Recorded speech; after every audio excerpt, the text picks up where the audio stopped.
আসসালামু আলাইকুম ওয়া রাহমাতুল্লাহি ওয়া বারাকাতুহু। নাহমাদুহু ওয়া নুসাল্লি আলা রাসূলিহিল কারীম। আম্মা বা'দু ফাআউযু বিল্লাহি মিনাশ শাইতানির রাজীম। বিসমিল্লাহির রহমানির রহিম। শুআয়ব আলাইহিস সালাম কালামুল্লাহ মাজিদে বর্ণিত ২৫ জন নবীর মধ্য থেকে তিনি অন্যতম একজন নবী, যাকে আল্লাহ রাসূল সাল্লাল্লাহু আলাইহি ওয়াসাল্লাম খতীবুল আম্বিয়া বলে ভূষিত করেছেন। অর্থাৎ নবীদের মধ্য থেকে উনি ছিলেন অত্যন্ত বেশি বাগ্মী। উনার কথার মধ্যে এলোকোয়েন্স ছিল, প্রাঞ্জলতা, বাগ্মিতা ছিল খুব বেশি। খুব সুন্দর করে গুছিয়ে বক্তব্য করতে জানতেন। এজন্য ওনাকে আল্লাহ রাসূল সাল্লাল্লাহু আলাইহি ওয়াসাল্লাম বলেছেন খতীবুল আম্বিয়া। পাশাপাশি শুআয়ব আলাইহিস সালাম ৫ জন আরব নবীদের মধ্যে থেকে অন্যতম একজন নবী। আর ওনারা হচ্ছেন হুদ আলাইহিস সালাম, সালেহ আলাইহিস সালাম, ইসমাঈল আলাইহিস সালাম, শুআয়ব আলাইহিস সালাম এবং আল্লাহ রাসূল সাল্লাল্লাহু আলাইহি ওয়াসাল্লাম। এই ৫ জন নবী কিন্তু আরবি ভাষায় কথা বলতেন, আরব নবী। যদিও ইসমাঈল আলাইহিস সালামের ব্যাপারে বলা হয় যে তিনি অনারব, কিন্তু তিনি ছোটবেলায় যেহেতু আরব দেশে চলে এসেছেন, আরবি ভাষা শিখেছেন এবং আরব অঞ্চলে বিশেষ করে মক্কা, ইয়ামানে উনি দাওয়াতি কাজ করেছেন। সো ওনাকেও আরব নবী হিসেবে কনসিডার করা হয়। এই ৫ জন নবীর মধ্য থেকে শুআয়ব আলাইহিস সালাম অন্যতম একজন নবী, যাকে আরব নবী বলা হয়।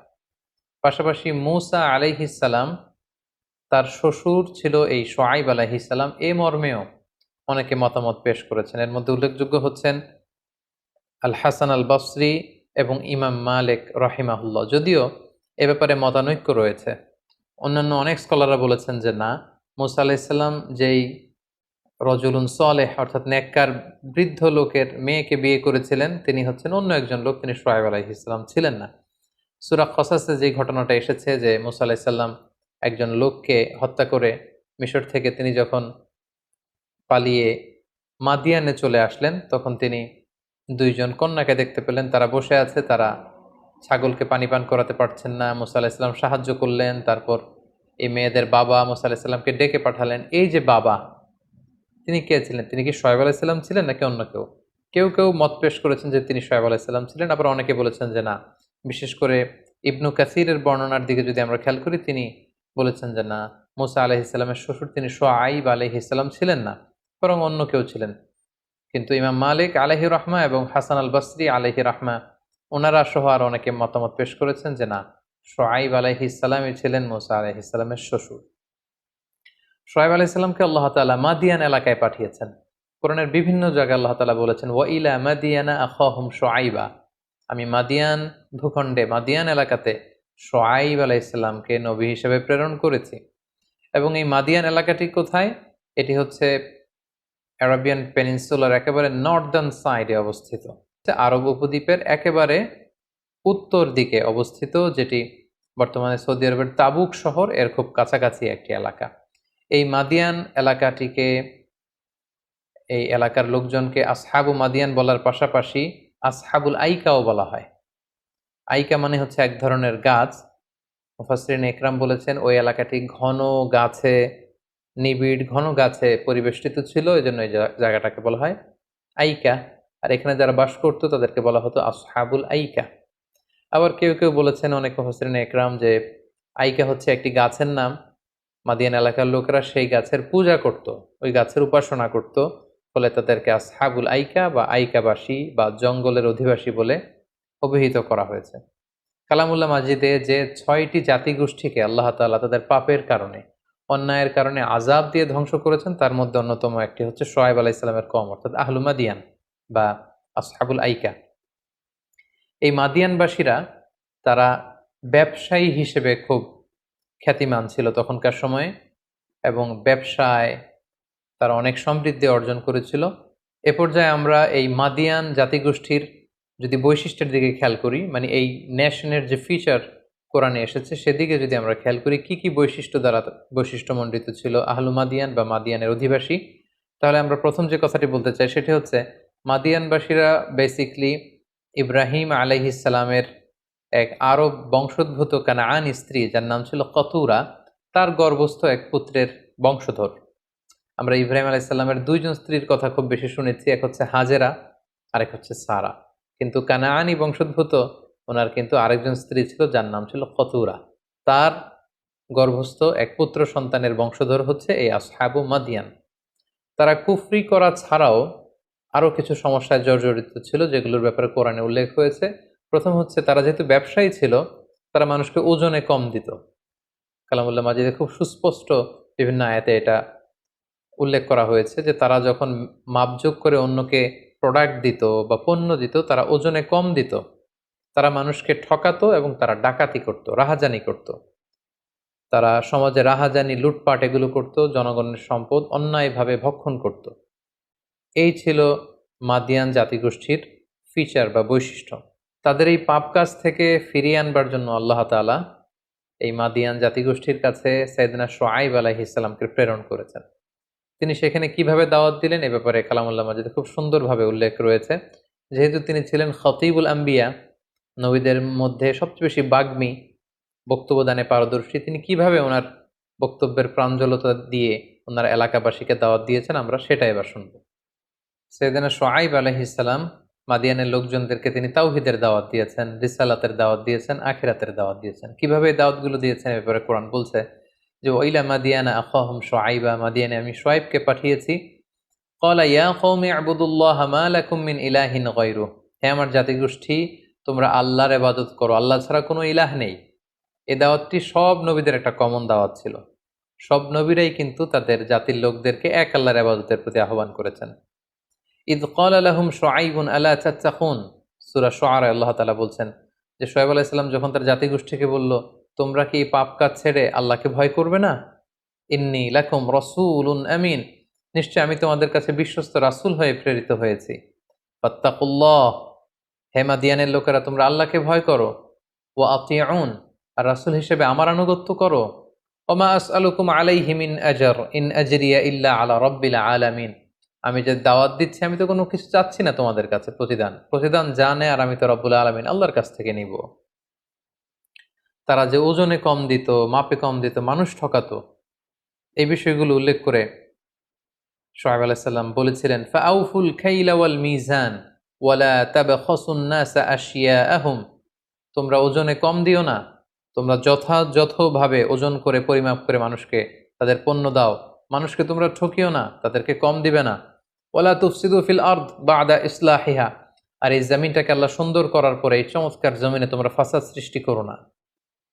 তিনি আরো বলেছিলেন, ওয়ালা তাকউদু বিকুল্লি সিরাতিন তু'ইদুনা ওয়া তাসুদ্দুনা আন সাবিলিল্লাহি মান আমানা বিহি ওয়া তাবগুনাহা ইওয়াজা।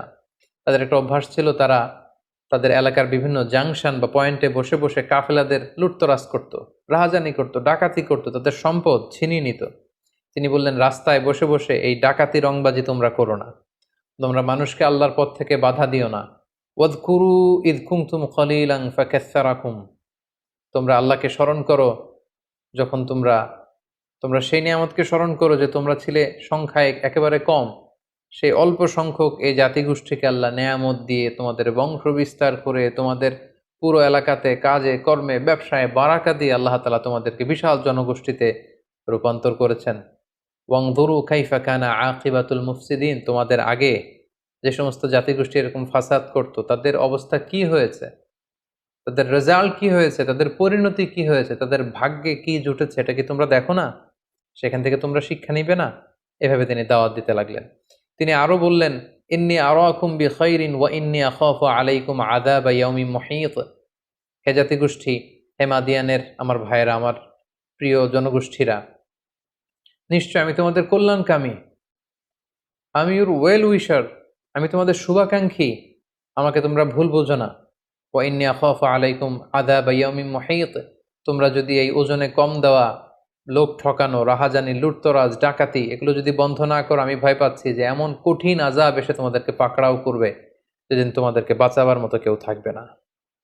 শুআয়ব আলাইহিস সালাম আরো বললেন, ওয়া ইয়া কওমি লা ইয়াজরিমান্নাকুম শিকাকি আন ইউসিবাকুম মিসলু মা আসাবা কওমা নূহিন আও কওমা হুদিন আও কওমা সালেহ, অর্থাৎ আমার বিরোধিতা করতে যে এমন আযাব তোমরা ডেকে এনো না যে আযাবটা হবে নূহের কওমের মতো আযাব, যে কওমকে আল্লাহ তাআলা প্লাবন দিয়ে, ডিজাস্টার দিয়ে, ফ্লাড দিয়ে ধ্বংস করে দিয়েছেন। যেমন আল্লাহ আযাব দিয়েছিলেন কওমে হুদকে, হুদ আলাইহিস সালামের জাতিকে, আদ জাতিকে যেভাবে আল্লাহ তাআলা বাতাস দিয়ে ধ্বংস করেছেন, সালেহ আলাইহিস সালামের কওম সামুদ জাতিকে আল্লাহ তাআলা সাউন্ড ওয়েভ দিয়ে ধ্বংস করেছেন। আমার বিরোধিতা করতে যেয়ে তোমরা ওই পর্যায়ে পৌঁছে যেও না যে তোমাদের উপরও আযাব দেয় আল্লাহ তাআলা অবধারিত করে দিবেন। এই ভুল সিদ্ধান্ত তোমরা নিও না। ওমা কওমি লূতিম মিনকুম বিবাঈদ, আর লূত আলাইহিস সালামের ওভারথ্রোন সিটিজ, শহরকে যে আল্লাহ উল্টে দিয়েছিলেন, উল্কা বৃষ্টি দিয়েছিলেন, এই ঘটনাও তো খুব বেশি দূরের না। লূত আলাইহিস সালাম তো তোমাদেরই আগের নবী। ওই এলাকাগুলো কি তোমরা দেখো না যেখানে আল্লাহ তাআলা পুরো জাতিগোষ্ঠী সহ ধ্বংস করে দিয়েছেন?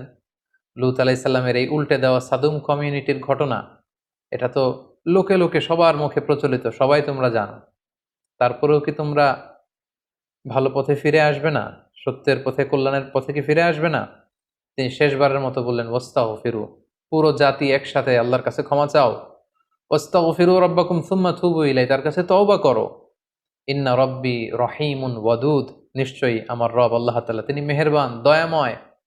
তোমরা যত পাপ করো না কেন, অন্যায় করো না কেন, ক্ষমা চাইলে আল্লাহ তাআলা তাকে ক্ষমা করে দেন। এভাবে নানাভাবে, নানা আকারে, ইঙ্গিতে, উদাহরণ দিয়ে, মেটাফোর দিয়ে, বিভিন্ন ঐতিহাসিক রেফারেন্স টেনে টেনে সাইয়েদনা শুআয়ব আলাইহিস সালাম ওনার জাতিকে সতর্ক করেছেন। এবার ওনার জাতি কি রেসপন্স করেছে, হাউ দেয়ার রেসপন্স, এটা যদি আমরা দেখি তাহলে দেখব যে তারা শুআয়ব আলাইহিস সালামের কথাকে শোনেনি, মানেনি, বরং প্রত্যাখ্যান করেছে। আল্লাহ তাআলা বলছেন, কাযযাবা আসহাবুল আইকাতিল মুরসালিন, আইকাবাসী বা মাদিয়ানবাসী তাদের নবী শুআয়বের কথাকে প্রত্যাখ্যান করেছে। শুধু এখানেই শেষ নয়, ক্বালাল মালাউল্লাযীনা ইসতাকবারু মিন কওমি, তার গোত্রের মধ্য থেকে যারা নেতৃত্ব পর্যায়ের ছিল, অহংকারী লোকজন ছিল, তারা বলল, লা নুখরিজান্নাকা ইয়া শুআইবু ওয়াল্লাযীনা আমানু মাআক মিন ক্বরিয়াতিনা, হে শুআইব, তোমাকে এবং তোমাকে যারা মানে বিশ্বাসীদেরকে আমরা এই জনপদ থেকে কিন্তু বের করে দিব, বিতাড়িত করবো এই শহর থেকে। যদি এই নতুন দাওয়াতি কথা আমাদেরকে উপদেশ দেয়া তোমার বন্ধ না হয়, তোমাকে এবং তোমার সাপোর্টারদেরকে, ফলোয়ারদেরকে কিন্তু আমরা এলাকা ত্যাগ করতে বাধ্য করব। আউলা তাউদুন্না ফি মিল্লাতিনা, অথবা আমাদের সাথে মিলে ঝুলে তুমি থাকবে। আমরা মানুষকে ঠকাই, ওজনে কম দেই, আমরা লুটতরাজ করি, রাহাজানি করি, ডাকাতি করি, it's hour business, it's not your business. এগুলো নিয়ে যদি ক্রিটিসাইজ করো, এলাকা ত্যাগ করতে বাধ্য করব তোমাকে। আমাদের সাথে মিলে ঝুলে থাকো, এই সমস্ত উপদেশ দেয়া তুমি বন্ধ করে দাও, তা না হলে এই এলাকা থেকে তোমাকে বের করে দিব। শুধু এখানেই শেষ নয়, তারা আরো বলল, ক্বালু ইয়া শুআইবু লা নাফকাহু কাসীরাম মিম্মা তাকুল, অর্থাৎ শুআইব, তুমি এগুলো কি বলছো? তোমার বেশিরভাগ কথাই আমরা বুঝি না। এটা আসলে একটা ডাহা মিথ্যা কথা ছিল, কারণ এলাকাবাসী ছিল আরবি ভাষাভাষী। শুআয়ব আলাইহিস সালাম শুধু আরবি ভাষাভাষী ছিলেন না, তিনি ছিলেন বাগ্মী, এলোকুয়েন্ট একজন লোক। শুদ্ধ ভাষায় খুব চমৎকার আরবিতে তিনি কথা বলতেন। তার প্রতিটি কথাই তার এলাকার লোকেরা বুঝতে পেরেছিল, হৃদয়ঙ্গম করতে পেরেছিল। কিন্তু না মানার জন্য তারা এই কথা বলছিল যে তোমার কথা আমরা বুঝি না। ওয়া ইন্না লানারাকা ফিনা দাঈফান, তুমি একজন দুর্বল মানুষ, কেন তোমার কথা শুনবো?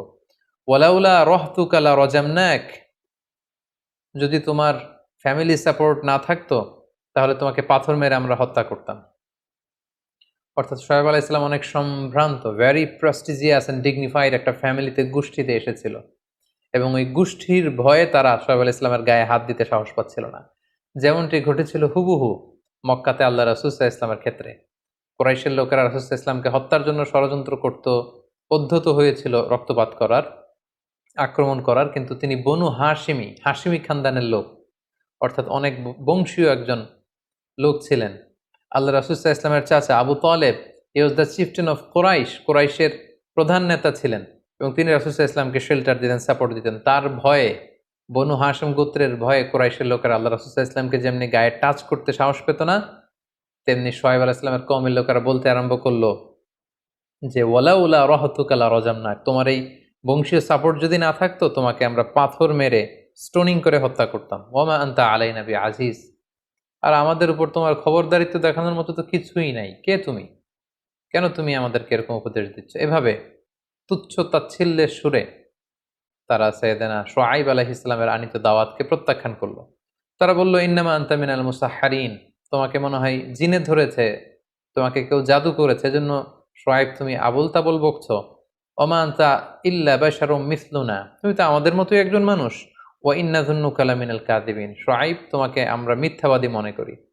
ফাআসকিত আলাইনা কিসাফাম মিনাস সামাই ইন কুনতা মিনাস সাদিকিন, তুমি যদি সত্যবাদী হও তাহলে আকাশ থেকে একখণ্ড মেঘ নিয়ে আসো। আকাশ ভেঙে এক টুকরা আমাদের সামনে নিয়ে আসো, দেখি তুমি কত বড় নবী, তোমার আল্লাহ কি কি করতে পারে, দেখাও আমাদেরকে পারলে। নাউযুবিল্লাহ মিন যালিক। এভাবে তুচ্ছ তাচ্ছিল্যের স্বরে তারা শুআয়ব আলাইহিস সালামের প্রত্যেকটি কথাকে প্রত্যাখ্যান করলো। শুআয়ব আলাইহিস সালামের পুরো জাতি যখন একসাথে ওনার দাওয়াতকে প্রত্যাখ্যান করলো, আল্লাহ তাআলা এই জাতিকে শাস্তি দিয়ে ধ্বংস করবার ইচ্ছা পোষণ করলেন। এবং তাদের আযাব আর গজবের ব্যাপারে কোরআনে ৩টি শব্দ উল্লেখ হয়েছে। এক হচ্ছে জিল্লা, দ্বিতীয়ত রজফা, তৃতীয়ত সয়হা। জিল্লা মানে মেঘের ছায়া, রজফা মানে ভূকম্পন, আর সয়হা মানে বিকট আওয়াজ, সাউন্ড ওয়েভ, বিকট নিনাদ।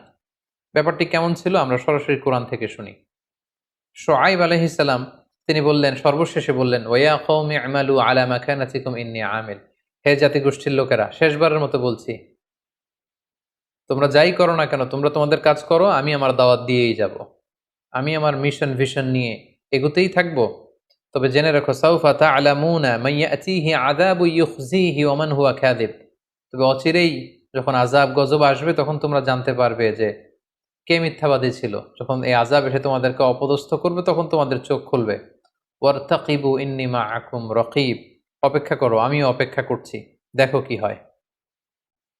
ফাকাযযাবুহু ফাআখাযাহুম আযাবু ইয়াউমিয যুল্লাহ ইন্নাহু কানা আযাবু ইয়াউমিন আযীম। শুআয়ব আলাইহিস সালামের কথা যখন সবাই প্রত্যাখ্যান করলো, আল্লাহ তাআলা আযাব আর গজব পাঠালেন। আযাব আর গজবটা কেমন ছিল? মুফাসসিরিনে ইকরামগণ বলেছেন যে পুরো মাদিয়ানবাসীদের উপরে আল্লাহ তাআলা প্রচণ্ড অগ্নিদগ্ধ গরম পাঠিয়ে দিলেন এবং টানা ৭ দিন এই প্রচণ্ড গরমে এলাকাবাসী ছটফট করতে আরম্ভ করলো, অস্থির হয়ে গেল, তৃষ্ণায় গরমে পেরেশান। টানা ৭ দিন এই গরম বাতাস, গরম ওয়েদার, গরম অবস্থার মধ্য দিয়ে নাভিশ্বাস, মারা যাওয়ার মতো অবস্থা। সবাই তখন হাই হাই করতে আরম্ভ করলো, এত প্রচণ্ড গরম আল্লাহ তাআলা পাঠালেন। ৭ দিনের প্রচণ্ড এই গরম শেষে তখন আল্লাহ তাআলা একটা বিশাল মেঘের খণ্ড পাঠালেন, যেটাকে বলা হচ্ছে ইয়াউমুযুল্লাহ। অর্থাৎ ওই মেঘের ছায়ার ভেতরে আল্লাহ তাআলা এবার একটা কুলিং সিচুয়েশন পাঠালেন, প্রচণ্ড ঠান্ডা বাতাস বইতে আরম্ভ করলো। সবাই তো আনন্দে মাতোয়ারা যে এই গরম থেকে আমরা বাঁচতে শুরু করেছি, এই তো ঠান্ডা বায়ু। ওই ঠান্ডা বাতাসকে উপভোগ করবার জন্য ওই হিমেল বাতাসের নিচে, মেঘের নিচে যেয়ে তারা আশ্রয় নিল। সেই মেঘের নিচে যখন তারা আশ্রয় নিল, তখনই আল্লাহ তাআলা আযাব পাঠালেন। আযাবের প্রথম ধাপ ছিল রজফা। আল্লাহ বললেন ফাকাযযাবু, তারা যেহেতু শুআয়বকে অস্বীকার করেছে, ফাআখাযাতহুমুর রজফা ফাআসবাহু ফি দারিহিম জাসিমিন। আল্লাহ প্রচন্ড একটা ভূকম্পন, ভাইব্রেশন, একটা জালজালা, আর্থকোয়েক দিলেন।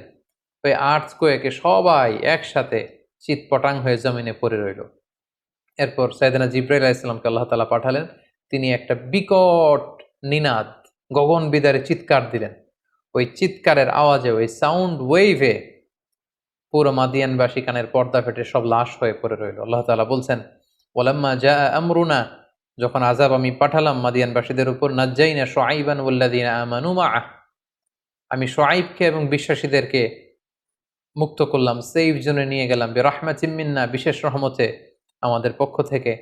ওয়া আখাযাতিল্লাযিনা যালামুস সাইহা, আর যারা জালেম তাদের উপর এই সাইহা, বিকট আওয়াজ, বিকট চিৎকার, বিকট সাউন্ড গ্রেনেড দিয়ে আমি ধ্বংস করে দিলাম। ফাআসবাহু ফি দিয়ারিহিম জাসিমিন, সবাই সেখানে মরে লাশ হয়ে পড়ে রইল।